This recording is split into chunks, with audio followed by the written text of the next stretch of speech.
नमस्कार बंधुरा आमार रान्नाघरे सकलकेई स्वागत। आज के आमी तोमादेरके बानिये देखाबो झिंगे आलू एवं काँठालेर बीज दिए दुर्दान्त स्वादेर एकटा रेसिपि। रुटी परोटा किंबा गरम भातेर साथे एटा खेते किन्तु दारुण लागे। देखो बंधुरा आमी एखाने दुटो बड़ो साइजेर झिंगेके देखो एरकम एकटू बड़ो बड़ो करे केटे नियेछि और चारटे मीडियम साइजेर आलूके आमी एरकम भावे केटे नियेछि और एखाने काँठालेर बीजगुलोके 1 घंटा जले भिजिए रेखे हाथ दिए चटके खोसा छाड़िए आमी केटे नियेछि और दुटो मीडियम साइजेर पेंयाजके आमी कुचो करे केटे नियेछि और नियेछि 1 चामच जिरे और 1 चामच कालो सर्षे और नेब 1 इंच आदाके एकटू टुकरो करे केटे नियेछि और एखाने 4टे काँचा लंकाके दिए आमी भालो करे एटाके बेटे नेब।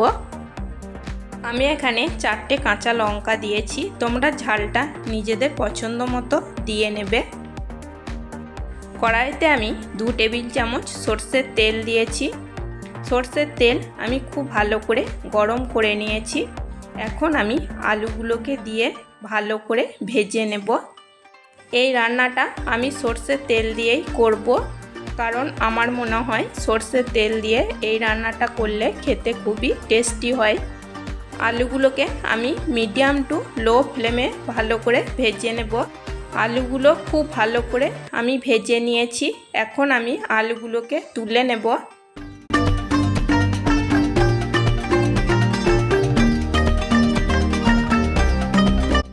आलू भेजे नेওয়ার अल्प परिमाण तेल छिलो एवं आरो 2 टेबिल चामच सर्षेर तेल आमी ऐड करे निয়েছি।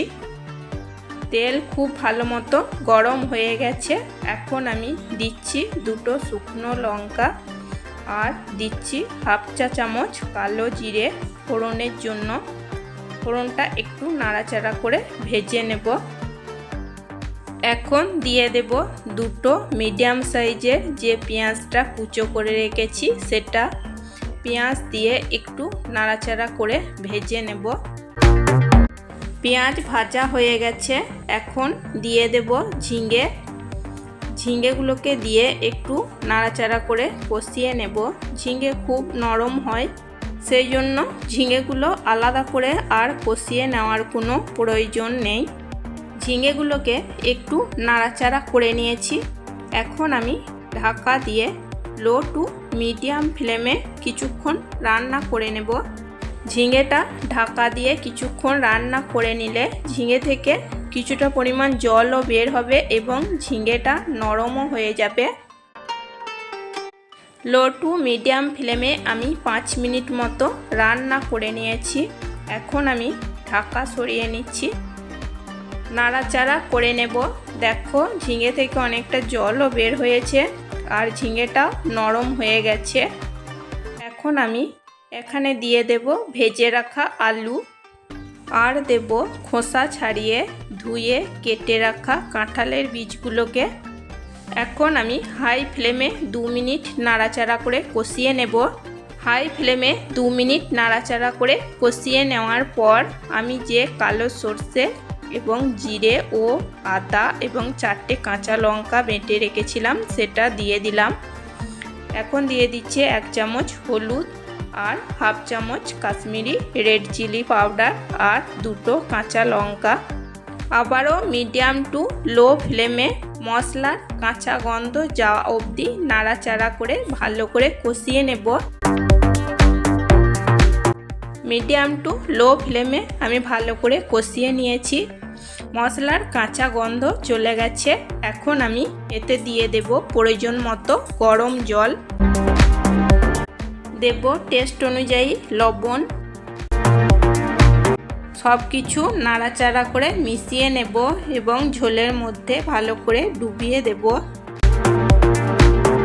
হাই টু মিডিয়াম ফ্লেমে ঢাকা দিয়ে ভালো মতো সেদ্ধ হওয়ার জন্য কিছুক্ষণ রান্না করে নেব। হাই টু মিডিয়াম ফ্লেমে আমি 5 মিনিট মতো রান্না করে নেওয়ার পর ঢাকা সরিয়ে নিচ্ছি, নাড়াচাড়া করে নিচ্ছি। দেখো ঝিঙে তো এমনি খুব তাড়াতাড়ি সেদ্ধ হয়ে যায় এবং আলুও খুব ভালো মতো সেদ্ধ হয়ে গেছে, আর কাঁঠালের বীজগুলো খুব ভালো মতো সেদ্ধ হয়ে গেছে। এখন আমি হাতায় করে একটু ম্যাশ করে নেব। হাতায় করে একটু ম্যাশ করে নিয়েছি। দেখো এটা একদম মাখো মাখো হয়ে গেছে এবং খেতেও কিন্তু ভীষণ টেস্টি হয়েছিল। ঝিঙে এবং আলু দিয়ে কাঁঠালের বীজ রান্নাটা একদম কিন্তু রেডি হয়ে গেছে। রেসিপিটা যদি তোমাদের ভালো লেগে থাকে তাহলে একটা লাইক, কমেন্ট, শেয়ার আর সাবস্ক্রাইব করে আমার এই ছোট্ট চ্যানেলটির পাশে থাকবে।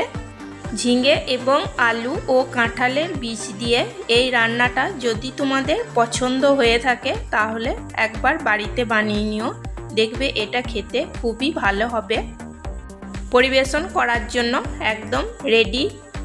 আজকের মতো এই পর্যন্তই, আবার আসবো অন্য কোনো নতুন রেসিপি নিয়ে। সবাই ভালো থাকবে, সুস্থ থাকবে। চলো টাটা, বাই।